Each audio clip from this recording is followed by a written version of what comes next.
بسم اللہ الرحمن الرحیم۔ سانپ کا انڈا۔ ایک صحابی حضرت حبیب بن حدیق رضی اللہ تعالی عنہ کہیں جا رہے تھے کہ راستے میں ان کا پاؤں اتفاقاً ایک زہریلے سانپ کے انڈے پر پڑ گیا اور وہ پس گیا، اور اس کے زہر کے اثر سے حضرت حبیب بن حدیق رضی اللہ تعالی عنہ کی آنکھیں بالکل سفید ہو گئیں اور نظر جاتی رہی۔ یہ حال دیکھ کر ان کے والد بہت پریشان ہوئے اور انہیں لے کر حضور سرور عالم صلی اللہ علیہ وسلم کی خدمت میں پہنچے۔ حضور صلی اللہ علیہ وآلہ وسلم نے سارا قصہ سن کر اپنا تھوک مبارک ان کی آنکھوں میں ڈالا تو حضرت حبیب بن حدیق کی اندھی آنکھیں فوراً روشن ہو گئیں اور انہیں نظر آنے لگا۔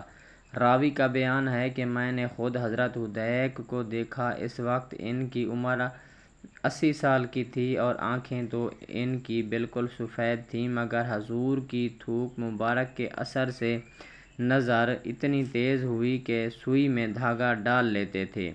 دلائل النبوہ تو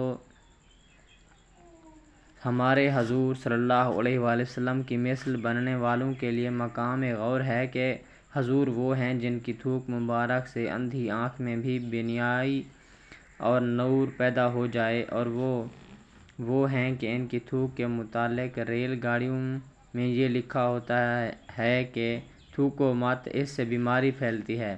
پھر مرض و شفا دونوں برابر کیسے ہو سکتی ہیں؟